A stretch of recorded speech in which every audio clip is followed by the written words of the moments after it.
ओम शिवाय, जय माता दी। पुनः स्वागत है आप सभी का बहुत प्यारे से हमारे धनु राशि के प्यारे प्यारे जातक।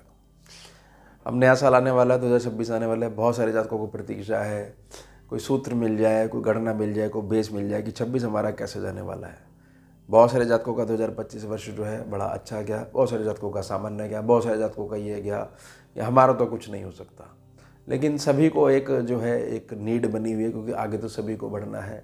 एक प्रतीक्षा बनी रहती है कि 26 का एक छोटा सा हमारे को बेस क्लियर हो जाए। देखिए, 2026 की बात करें, 27 की बात करें या आने वाले वर्षों की बात करें, 2033 तक बृहस्पति अतिचारी रहने वाले हैं। अतिचारी की चाल का, बृहस्पति की चाल का फर्क पूरे पृथ्वी पे पड़ेगा, पड़ रहा है और आगे भी पड़ता रहेगा। और सभी ग्रहों की अपनी अपनी मतलब इम्पोर्टेंस है, लेकिन वह उनकी जो निजता जो है, जो उनका अपना इफेक्ट है, वह भी अंडर रहेगा बृहस्पति अतिचारी चाल में। यानी बृहस्पति उन सब पे हावी बने रहेंगे। इसका सीधा से इफेक्ट क्या पड़ने वाला है? सीधी बात है कि जो जातक सीधा चल रहा है उसको लाभ मिलेगा। जो जातक अभी भी कुछ जुगाड़ हो जाए, कुछ ऐसा हो जाए, कहीं से कुछ ऐसे गाड़ी घूम जाए, कुछ नहीं होने वाला। जितना अधिक इसको क्लियर करके चलोगे, सीधा बन के चलोगे, सही बन के चलोगे, गलत चीज़ों का जितना अधिक त्याग करके चलोगे, उतना आप आगे बढ़ोगे। यह चीज़ होनी अटल है। तो 26 जो है धनु राशि और धनु लगन के जातकों के लिए रूपांतरण वाला वर्ष है। रूपांतरण हो जाएगा और इसमें 4 प्रमुख ग्रह गुरु, शनि, राहु और केतु, इनका बड़ा इंपॉर्टेंट जो है रोल रहने वाला है। इनके जो गोचर है बहुत अधिक तक आपको आगे ही बढ़ाएंगे। चलिए विषय हम प्रारंभ कर लेते हैं। सबसे पहले 40 दिनों के लिए शनि बाबा अस्त होंगे। ये गणना है हमारी। 13 मार्च से लेकर 22 अप्रैल तक ये 40 दिनों की अवधि बनी रहेगी। इसमें अस्त प्रभावी रहेंगे। शनि बाबा ही मीन राशि में बैठे रहेंगे पूरे 26 में, सुख स्थान में बैठे हुए अस्त हो गए।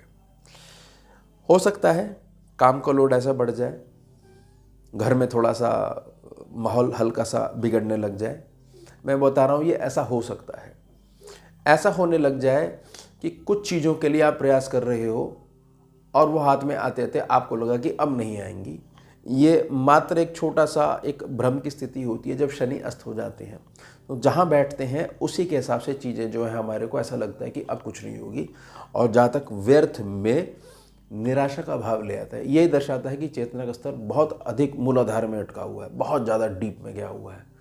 इसलिए हल्की सी हवा चली, जातक ऐसे हो गया, फिर हवा चली, फिर जातक सीधा हो गया। यानी कि निज जीवन में कोई नियम नहीं है। यही चीज़ें दर्शाती हैं। इसलिए ही ग्रह बहुत अधिक आपके ऊपर काम कर रहा है। ग्रह बहुत बुरी तरीके से घुमा रहा है। और जो लोग संतुलित नहीं हैं उनके जीवन में भटकाव, ये एक निजी प्रार्थना है, बहुत अधिक रहता है। तो संतुलित संयमित होना ही आपको लगातार रेस में आगे बनाए रखता है और लगातार जो है आप जो है ट्रॉफी लेते ही रहते हो। अब उसके पश्चात बृहस्पति 2 जून को कर्क राशि में उच्च प्रभावी हो जाएंगे। बृहस्पति बेशक अष्टम भाव में पहुंच जाएंगे, लेकिन ये जो स्थान है, ये स्थान धनु राशि धन लगन के जातकों को बहुत नई नई ऊंचाइयों पे पहुंचा सकता है। वह किस लिए पहुंचा सकता है? वह इसलिए पहुंचा सकता है, वही पहले जो बात कही गई है कि जो सीधा चलता आ रहा है, जिसको प्रतीक्षा है, उसकी प्रतीक्षा जो है अब सफलता में बदलने वाली है। लेकिन यहाँ के बृहस्पति जो हैं कभी कभार जो है आपकी मैच्योरिटी के अभाव में थोड़ा सा हमारे जीवन साथी के साथ या जीवन साथी के स्वास्थ्य को लेकर या उनके निजी नेचर को लेकर थोड़ा सा हमारे पास जो गृहस्थी सुख है उसको हल्का सा प्रभावित कर सकते हैं। लेकिन जो मैच्योरिटी के लेवल पे एक उत्तम जातक होगा, निखरा हुआ प्रखरता वाला जातक होगा, तो उसके साथ क्या स्थिति होने वाली है? उसके साथ तो 4 चांद लगने वाले हैं। क्योंकि यहाँ पर बृहस्पति ये डिक्लेयर कर देते हैं कि बेशक मैं अष्टम में बैठा हूँ, लेकिन मैं जो हूँ इस समय पूरी पावर में हूँ और मैं अतिचारी चाल में हूँ। तो मैं यहाँ से तुम्हारे उत्तम भविष्य को संवारने में लग जाऊँगा और उस उत्तम भविष्य में वर्तमान स्थिति से धन बहुत अधिक मैं देने लग जाऊँगा। यह चीज़ होनी अटल है। इसलिए जो हो रहा है, जैसा हो रहा है, उसको वैसे स्वीकार करिए। प्रकृति के कार्य में बहुत अधिक दखलंदाजी करना बिल्कुल भी ठीक बात नहीं है। अब आगे बृहस्पति 15 जुलाई से लेकर 12 अगस्त तक 28 दिनों के लिए यहीं बैठे बैठे अष्टप्रभाव में हो जाएंगे। पुनः चीज़ होगी कि जो जातक बहुत अधिक जल्दबाजी करेंगे तो वहाँ पर जब ये दोबारा 28 दिनों के लिए जो अस्त प्रभाव में चले जाएंगे, यहाँ पर एक बात समझने की आवश्यकता रहेगी कि अस्त जो है वो आपको इस ग्रह के ऊपर लागू होता है। आकाश में जो जुपिटर है, आकाश में जो स्पेस में जो बृहस्पति बाबा है, वो अस्त नहीं होते हैं। ये चीज़ समझ लेनी बहुत ज़्यादा आवश्यक है। तो हमारे ऊपर इफेक्ट ज़्यादा पड़ता है जब हम विषय के अंदर घुस जाते हैं और जो प्रकृति अपना नियम चलाना चाह रही है उसको बदलने के लिए अपना जो है सब कुछ दांव पे लगा देते हैं। तो वहाँ पर हमारे को उस अस्त के प्रभाव में बहुत अधिक निराशा मिलती है। जहाँ तक इन चीज़ों को कंट्रोल करने लग जाएगा तो समझ में आएगा कि मैच्योरिटी का दूसरा नाम है कि बृहस्पति उच्च है, बृहस्पति बहुत अच्छा है, बृहस्पति बड़ा फाइन काम कर रहा है। तो बस ये छोटी छोटी चीज़ें हैं, ये हमारे को ध्यान बना के रखनी है, क्योंकि प्रकृति यहाँ रूपांतरण कर रही है हमारा, और वो चीज़ लागू होने लग जाएगी। अब आगे बढ़ते हैं। 31 अक्टूबर को सिंह राशि में गोचर पहुंच जाएगा। अभी भाग्य स्थान में पहुंच जाएंगे। भाग्य स्थान में केतु भी बैठे हुए हैं। केतु के अपने एरिया के हिसाब से ये भी यहाँ पर जो है सत्ता संभाल के बैठे हुए हैं, काफ़ी लंबे समय से बैठे हुए हैं, और जातकों को इन्होंने आध्यात्मिक मार्ग में आगे बढ़ाया है। बृहस्पति यहाँ पहुँचते ही भाग्य के द्वार आपके लिए खोल देंगे। जैसे होता है ना कि प्रकाश आ रहा है, छोटा सा छेद है, प्रकाश आ रहा है, एक बहुत बड़ी खिड़की है, बहुत बड़ा दरवाजा, पूरा पूरा खुल गया। देखिए प्रकाश की बाढ़ आ गई एकदम से। एक छोटे से छेद से प्रकाश आ रहा था, छोटा सा एक होल था। अब केतु की बात कर लेते हैं। केतु और गुरु का जो कॉम्बिनेशन है, ये धनु राशि धनु लगन के उन जातकों के लिए जो बहुत अधिक ज्योतिष विद्या की तरफ आकर्षित हैं, न्यूमरोलॉजी की तरफ आकर्षित हैं, सीखना चाहते हैं, टैरो विद्या सीखना चाहते हैं, वास्तु का कोर्स करना चाहते हैं, साधना मेडिटेशन में आगे बढ़ना चाहते हैं। बहुत सारे जातक जो हैं तंत्र मार्ग है इसमें आगे बढ़ना चाहते हैं। शुरुआत हो चुकी है। कुछ लोगों को स्वप्न के माध्यम से बहुत सारे मैसेज मिलते हैं, बहुत सारी चीज़ें उनके जीवन में होती है, लेकिन मार्गदर्शक नहीं है, गुरु नहीं है, तो आगे नहीं बढ़ पाते।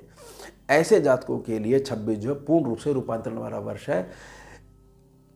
31 अक्टूबर को सिंह राशि में जब ये गोचर करेंगे बृहस्पति, वहाँ केतु से जो कॉम्बिनेशन बनेगा, और आप ऐसे निखारे जाओगे कि स्वयं का भी कल्याण करोगे और बहुत सारे अन्य लोगों के जीवन में भी सुख लाने के लिए आप कारण बनने वाले हो। प्रकृति आपको आगे बढ़ाएगी। इसको किसी भी प्रकार से उल्टा सीधा योग मत मान लीजिए कि गुरु केतु जो है वो चंडाल उसमें चला गया ना। हमारे को अगर पॉजिटिव देखना है तो हमारी सोच में पॉजिटिविटी होनी बड़ी आवश्यक है, क्योंकि हमारे को हमारा टारगेट क्लियर होना चाहिए। फिर राहु और केतु साल के लास्ट में 5 दिसंबर 26 से लेकर 23 जून 2028 तक राहु मकर में और कर्क में केतु। अब केतु अलग हो गए यहाँ से। केतु अलग होने का एक फायदा यह रहेगा, जो अति हो रही थी अध्यात्म की वह सीमित हो जाएगी। केतु अष्टम भाव में जब पहुँचते हैं, राहु सेकंड भाव में जब पहुँचते हैं, यहाँ मकर राशि है और कर्क राशि है। एक बात समझ लीजिएगा, जितना अधिक अपनी विद्याओं को, जितना अधिक अपने जीवन को, जितना अधिक अपने आप को लोगों की नज़रों से बचाकर चलते रहोगे और एक झूठी वाहवाही बटोरने वाली भावना का त्याग करते हुए चलोगे, तो बहुत आगे केतु आपको बढ़ा देते हैं। अदरवाइज यहाँ का केतु जो है, मतलब समझ लीजिए दिखाई नहीं देती नज़र, वो नज़र लगनी शुरू हो जाती है जो नज़र नहीं आती है।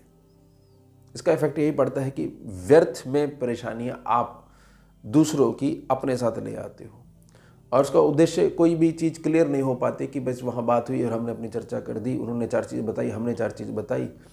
कुल मिला के अपने भेद को अगर नहीं देते हो तो केतु जो अष्टम भाव वाला जो केतु होता है, ये राजा बनाना शुरू कर देता है। और ख़ास तौर से जितना अधिक आप इसको कंट्रोल करके रखते हो, क्योंकि केतु का क्या है, केतु चलता है हृदय की भावना के आधार पर, तो उसको अगर कंट्रोल करके चलते हो और थोड़ा सा शनि को लागू करते हैं, यानी मस्तिष्क को लागू कर देते हो कि जहाँ हृदय की बात होगी वहाँ हृदय की बात होगी। हृदय की बात अपने घर में ही होती है, सड़क पे नहीं होती है और लोगों से नहीं होती है। और मस्तिष्क लागू कर दोगे, पता होना चाहिए कहाँ दिमाग वाला इश्यू है और कहाँ जो है हृदय वाला, हार्ट वाला जो केस है। तो वहीं पे उस चर्चा को अगर सीमित करना सीख जाते हो तो केतु भी आपको आगे बढ़त देनी शुरू कर देगा।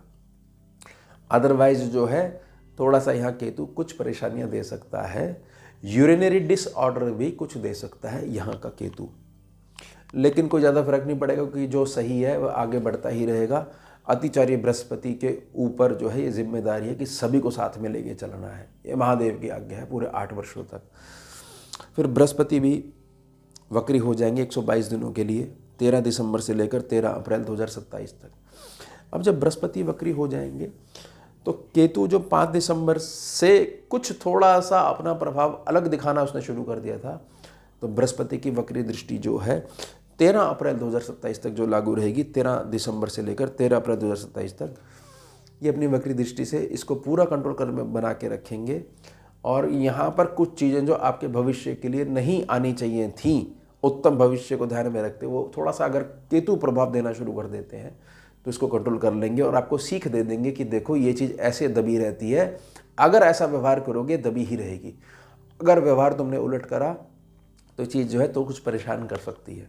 यानी एक दवाई की जो लिमिट होनी चाहिए कि इसमें ली गई दवाई ही जो है अमृत का काम करती है, अधिक लोगे तो फिर वो अति हर चीज़ की बुरी है, ये सीख आपको सिखा देंगे इस उसमें। अब 26 का मूल पूरी जो आपसे मैंने प्रार्थना करी उसका मूल यही है कि मान लीजिए सड़क पे ना एक लकड़ी का टुकड़ा पड़ा हुआ है अनदेखा, वह मान लीजिए कि एक प्रकार से जातक के बारे में बात हो रही है, उपमा दी जा रही है। अब कोई जातक है उसने उसको उठा लिया और उसको घर लाके एक अच्छी शेप देनी शुरू करी और वो एक बड़ा अच्छा एक सुंदर जो है आइटम बना दिया, उसको बड़ा ऐसा बना दिया, बड़ा लुभावना, उसकी कई गुना कीमत बढ़ा दी। यही चीज़ आप जातकों के साथ होने वाली है। बस ये समझना है कि जो हो रहा होगा रूपांतरण के विषय में उसको होने दीजिएगा। ये अर्थ कभी मत लगाइएगा कि बस अब तो हमारे साथ कुछ अच्छा नहीं होगा। ये मैसेज ब्रह्मांड में देने का कोई फ़ायदा नहीं है। ये आपका मैसेज कम है, ये इच्छा आपकी ज़्यादा है कि हम ऐसा चाहते हैं।